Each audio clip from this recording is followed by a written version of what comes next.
Hello everyone and good morning.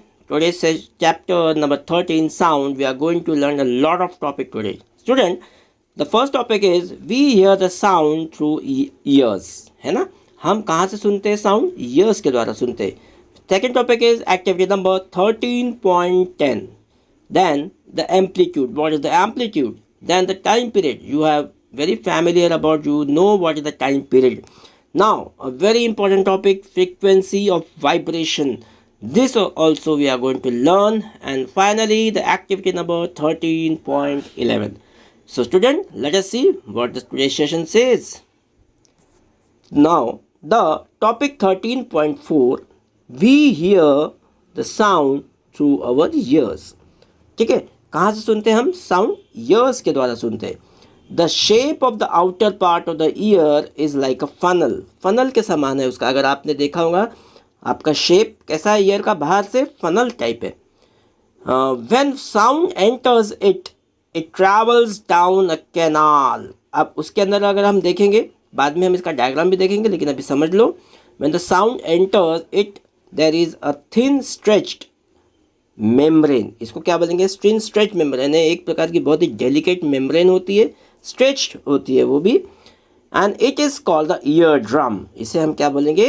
Ear drum. ये बहुत ही important part है. अगर ईयर ड्रम ब्रेक हो गया किसी भी कंडीशन में, तो ये हमें सुनाई नहीं देना लगता है ना. तो it is a very delicate and very important part of the year, that is the ear drum.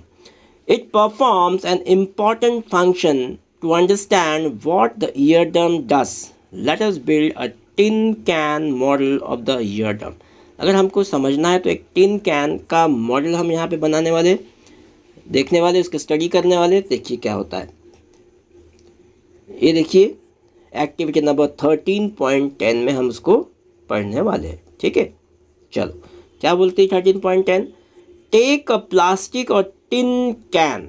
ठीक है, कोई भी एक प्लास्टिक का टिन कैन ले सकते हैं आप. Cut its ends, stretch a piece of rubber balloon across one end of the can.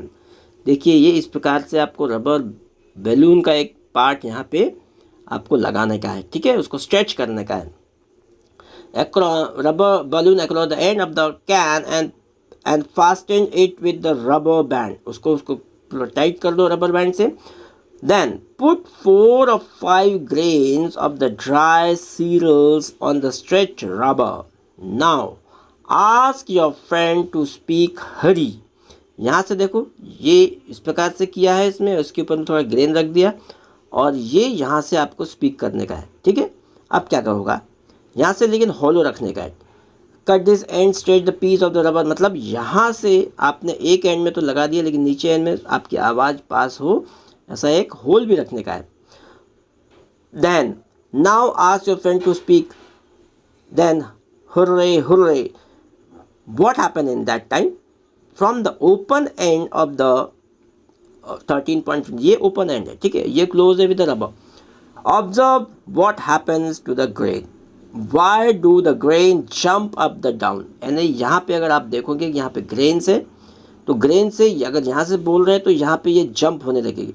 यानी कि sound is travelling and this particular balloon is acting like a eardrum. Okay, this particular rubber or we can say that balloon is acting as a eardrum.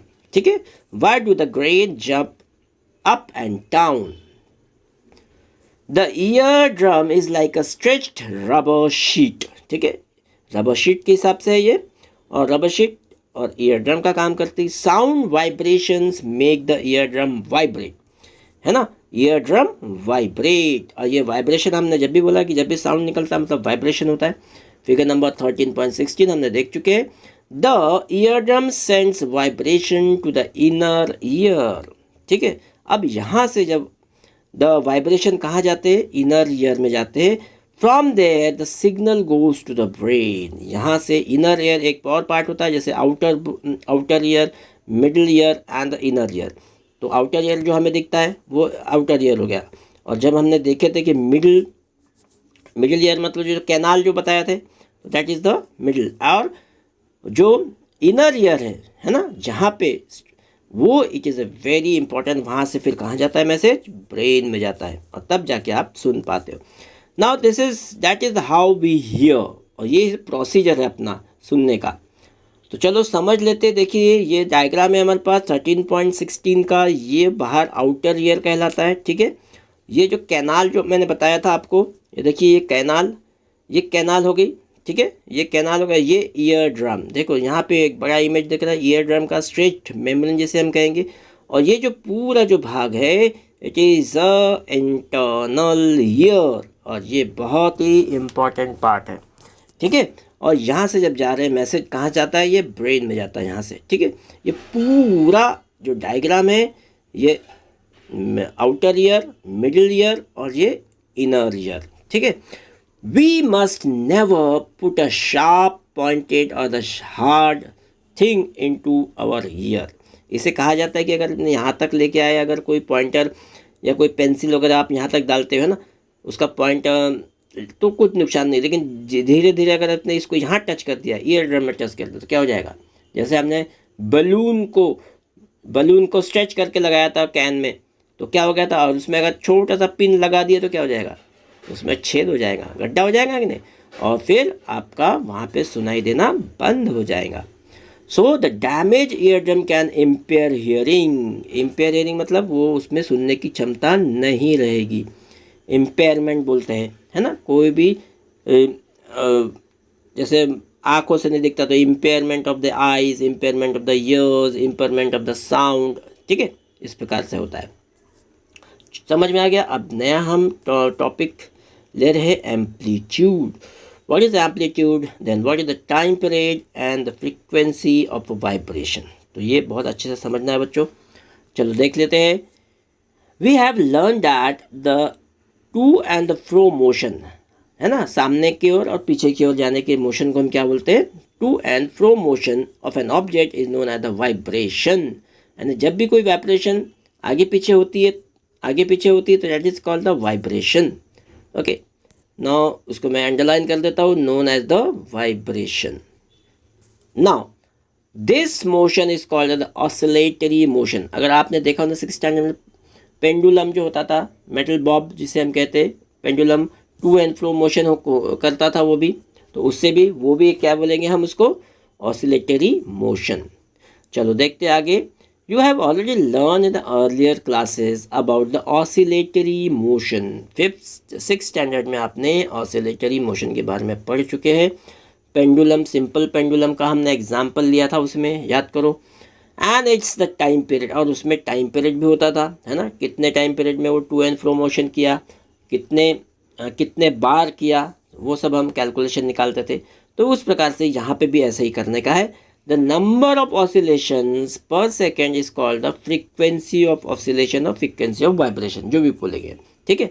तो यहाँ पे हम क्या करेंगे, the number of oscillation, ठीक है, number of oscillation per second, एक second में कितने बार आगे पीछे हुए, वो वाइब्रेट हुए, तो उसी को हम क्या बोलेंगे, frequency of oscillation. Understand what is the frequency of oscillation, the number of oscillation per second, एक सेकेंड में कितने बार वो वाइब्रेट हुआ वो निकालेंगे, उसी को हम क्या बोलेंगे, फ्रीक्वेंसी ऑफ ऑसिलेशन। याद कर लो ये definition, what is the frequency of oscillation, number of oscillation per second is called as the frequency of oscillation. Now frequency is expressed in the hertz, इसका यूनिट है हर्ट्ज, ठीक है, frequency का unit है हर्ट्ज, इसको इससे measure करते हैं। Its symbol is H Z, H capital और जेड स्मॉल, ठीक है। अ फ्रीक्वेंसी ऑफ 1 हर्ट्ज, अगर मान लेते हैं एक frequency is 1 oscillation per second, ठीक है, समझ में आएगा। A frequency of 1 hertz is 1 oscillation and to and fro, आगे और पीछे गया तो वो एक ऑसिलेशन हो गया उस पर second. If an object oscillates 20 times पर इन 1 सेकेंड्स, तो what would it be, frequency. इसका फॉर्मूला रहेगा, उसमें आपको इसको रखने का है, वो हम बाद में देखेंगे, पहले हम थ्योरेटिकल पार्ट पढ़ लेते हैं। तो इस प्रकार से आपने वैसे भी पहले भी 6th स्टैंडर्ड में ये निकाला हुआ है, टाइम पीरियड वगैरह, है ना। तो what will be the frequency, तो वो फॉर्मूले में हम उसको रखेंगे। Now You can recognize many familiar sounds without seeing an object producing them. अगर आपने किसी को वो साउंड कौन किस प्रकार की आवाज़ निकाल दे रहा है, अगर आपने देखे भी नहीं तो भी आप उसको पहचान सकते हो, है ना। कोई अगर बहुत बार बार आप अपने मम्मी की आवाज़ पहचान सकते हो कि अगर कोई बाहर से आए तो पापा के, ये बहन से, भाई से, है ना। और बहुत सारे जानवरों की आवाज़ भी आपको पहचान में आती है, अगर आपने उसको उन्हें देखा भी नहीं है तो भी आप, अगर आवाज़ आ रही तो आप उसको पहचान सकते हो। ये ऐसा क्यों होता है? How it is possible? This sound must be different to enable you to recognize them. यानी आप उसमें रिकग्नाइज कर लेते हो। अब कुत्ता भौंक रहा है, आपने देखा तो आप पता चल जाएगा। It is very very common. अगर बिल्ली मियाऊं कर रही है तो वो भी आप पता चल जाएगा, हाँ ये बिल्ली ही कर रही है। अब ऐसा थोड़ी मतलब बिल्ली को कुत्ता बोल रहा है ऐसा नहीं बोल सकते, है ना। तो recognise them. Have you ever thought what factors make them different? इसलिए amplitude and frequency are the two important properties of sound, इसलिए उसको हम बोलेंगे एम्पलीट्यूड। इसी बात को अगर हम पहचानने वाली बात या उसको प्रोपोगेट करने, प्रोपोगेट मतलब उसको विस्तार करना, उसको दैट इज कॉल्ड द, उसी को हम बोलेंगे एम्पलीट्यूड। अगर आप बहुत दूर है कोई जानवर और आपको सुनाई दे रही है तो वो उतने एम्पलीट्यूड की फ्रिक्वेंसी से आपको सुनाई दे रही है, ठीक है। ये आपको पता लगेगा उसमें। Amplitude and frequency are the two important properties of any sound, ये बहुत ही इम्पॉर्टेंट प्रॉपर्टी, ठीक है। Amplitude and the frequency are the two important properties of the sound. Can we differentiate sound on the basis of that amplitude and frequencies? क्या हम differentiate कर सकते हैं? तो चलो देखते हैं। यह है लाउडनेस एंड पिच। इसका एक और हमारा एक्टिविटी नंबर 13.11 यहाँ पे स्टार्ट हो जाता है, ठीक है। देख लेते हैं लाउडनेस एंड पिच। ये एक और छोटा सा हमारा टॉपिक है, लाउडनेस एंड पिच, उसको हम कंटिन्यू कर लेंगे। Take a metallic tumbler and a tablespoon, एक ग्लास लेने का है और एक टेबल स्पून ये लेने का है। Then strike the tablespoon gently at the brim of the tumbler. ये brim मतलब उसके जस्ट ऊपर में उसको ये करने का है और स्ट्राइक करने का है। तो क्या हो जाएगा? Hear the sound produced now. Bang the spoon in the tumbler and hear the sound produced again. पहले बाहर से किया फिर अंदर से किया। Is the sound louder when the tumbler is struck hard? ठीक है, अगर आपने अंदर से भी किया या बाहर से भी किया तो अगर पहले के बारे में बहुत कम किया होगा फिर अंदर से किया तो बहुत ज़ोर से किया, तब क्या हो जाएगा? तब कुछ ना कुछ साउंड बढ़ेगी उसकी, है ना। एम्पलीट्यूड इसको हम कहेंगे, यानी कि इसका साउंड प्रोड्यूस हुआ तो एम्पलीफाई हुआ। जैसे एम्पलीफायर होता है साउंड का, या माइक सिस्टम में जब हम लगाते हैं तो हम एम्पलीफायर लगाते हैं, तो वही है यहाँ पे भी एम्पलीफायर लगाते हैं। मतलब अगर हम माइक में वहाँ पे बहुत धीरे भी बोलते तो हमें कितना ज़ोर से सुनाई देता, कितने दूर कई मीटर पीछे अगर पब्लिक बैठी हुई है, अगर कोई भाषण दे रहा है, लेक्चर दे रहा है कोई, तो उतने दूर तक उसको आवाज़ सुनाई देती। क्यों? क्योंकि एम्पलीफाई हुआ, आवाज़ को हम क्या किए, उन्हें एम्पलीफाई किए। Now suspend the small thermocol ball touching the rim of the tumbler. Figure number 13.17 इस प्रकार से देखिए, यहाँ पे रख दिया आपने, बॉल रख दिया है छोटा सा, ठीक है। आप क्या करेंगे, इसके ऊपर लगा दिया है बॉल, कहाँ पे, ये एक रॉड पे या स्पून पे। Vibrate now touching the rim of the tumbler, figure number 13.17। Vibrate the tumbler by the striking it. क्या वो वाइब्रेट होगा? क्योंकि यहाँ पे तो थर्माकोल लगा हुआ है। See how far the ball is displaced. The displacement of the ball is measure the amplitude of the vibration of the tumbler. यानी अब उसमें जो भी कुछ वाइब्रेशन होगा तो हम उसको क्या बोलेंगे, द डिस्प्लेसमेंट। यानी डिस्प्लेसमेंट मतलब पहले से थोड़ा और, जब हमने थर्मोकोल से किया था, displacement of the ball is measured of the amplitude of the vibration of the tumbler. जैसे स्ट्राइक करेंगे और दूसरे में यहाँ पे जब देखेंगे तो उसमें भी वाइब्रेशन होगा, यहाँ वाइब्रेशन होगा, तो ये तो बहुत हल्का है ना थर्मोकोल, तो उसमें वो आगे पीछे होगा ही होगा, यानी डिस्प्लेसमेंट होगा। यहाँ पे क्या बोलेंगे हम, डिस्प्लेसमेंट होगा। Then now strike the tumbler gently and then little harder. पहले फिर जेंटली करने का, जैसे हमने पहले केस में किया था, पहले थोड़ा जेंटल किए थे फिर बाद में हार्ड किए थे। Compare the amplitude of the vibration of the tumbler in the two cases, in which cases amplitude is larger.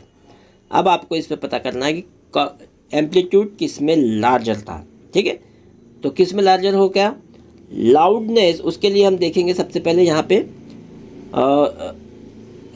किस में पहले जब आपने उसमें बहुत हार्डर में किया था तो एम्पलीट्यूड ज़्यादा होगा, और जब लिटिल जेंटली अगर स्ट्राइक किया था तो उसमें एम्पलीट्यूड कम होगा, ठीक है। अब देख लेते हैं, loudness of the sound is proportional to the square of the amplitude. ये फॉर्मूला है, loudness of the sound is proportional to the square of the amplitude, यानी ये एम्पलीट्यूड का स्क्वायर हो जाता है, ठीक है, एम्पलीट्यूड का square of the vibration producing the sound. For example, if the amplitude becomes twice, for example the amplitude becomes twice, the loudness of increases by the factor 4. पहले ट्वाइल एक a is equal to 2 था, अब उसको करेंगे तो a is equal to कितना हो जाएगा, a is equal to 4 हो जाएगा, यानी उसका ट्वाइस कर देंगे। पहले 2 में है वो, अब उसको 2 से उसको मल्टीप्लाई करते हैं, 2 2 सा 4 हो जाएगा, है ना।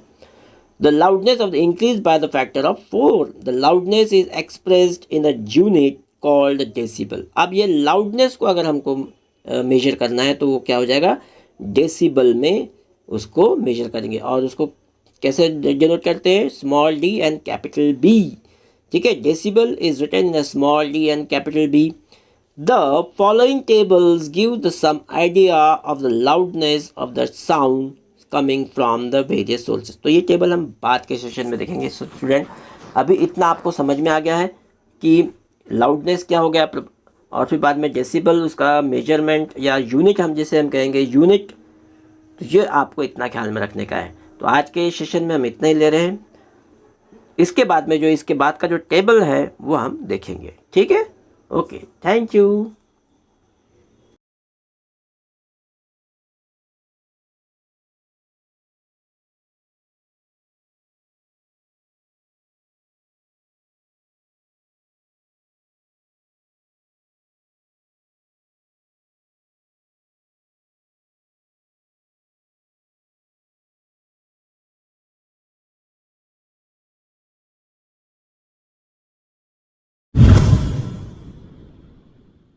Students, if you have any doubts related to this topic, please do not hesitate to ask. Write your doubts in the comment box. I will answer your question. Thank you.